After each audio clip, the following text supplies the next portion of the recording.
পেশাগত দক্ষতা বৃদ্ধি ও বস্তুনিষ্ঠ সাংবাদিকতার মান উন্নয়ন শীর্ষক এক বিশেষ প্রশিক্ষণ কর্মশালা অনুষ্ঠিত হয়েছে।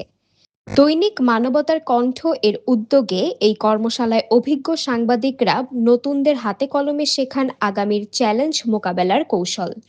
সবার মোবাইল তো একরকম না, ছবির রেজুলেশন খারাপ হলো ভালো হলো, না হলে রেজুলেশন খারাপ হলে ছবি খারাপ হলে তো মানের দিক থেকে দেখা গেল যে আমাদের নিউজের বা ছবির মান খারাপ হলো, সেটা একটা চ্যালেঞ্জ হতে পারে। যে কারণ আপনি পাঠকদের কাছে দিবেন এই ঝাপসা ছবি, তারপর বোঝা যায় না স্পষ্ট, সেটা হলে তো হবে না।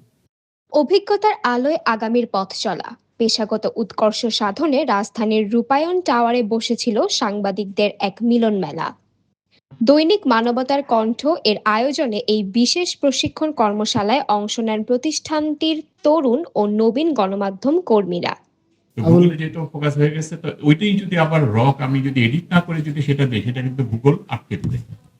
ঠিক আছে, তো সেক্ষেত্রে হচ্ছে আমাকে ওই ভিডিওটাকে এডিটিং করে আমার মতো করে তারপরে ছাড়তে হবে।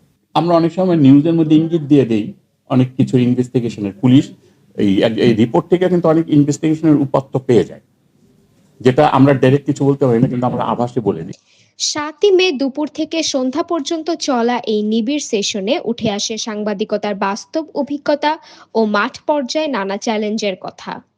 অনুসন্ধানী সাংবাদিকতার কৌশল, তথ্যের সঠিকতা যাচাই এবং ডিজিটাল যুগের প্রযুক্তির সাথে খাপ খাওয়ানোর নানা দিক নিয়ে আলোচনা করেন আমন্ত্রিত প্রশিক্ষকরা। অনলাইন মিডিয়াটা কি আর ডিজিটাল প্ল্যাটফর্মটা কি?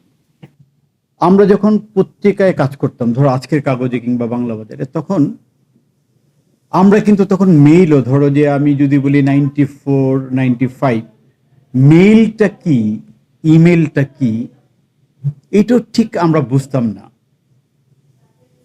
মোবাইলটা কি এটা কিন্তু আমরা অনেক পরে গিয়ে বুঝেছি। অর্থাৎ আমাদের সময় কি হতো, এরকম পত্রিকা ছাপা হতো, এই পত্রিকার কিছু ওয়েস্টেজ পেপার বেরোয়, এক পাশ সাদা থাকতো, ওইটার মধ্যে এটাকে এক একটা স্লিপ আমরা লিখতাম, হাতে লিখতাম, ওইটা কম্পিউটারাইজ হতো, দেন পত্রিকা ছাপা হতো।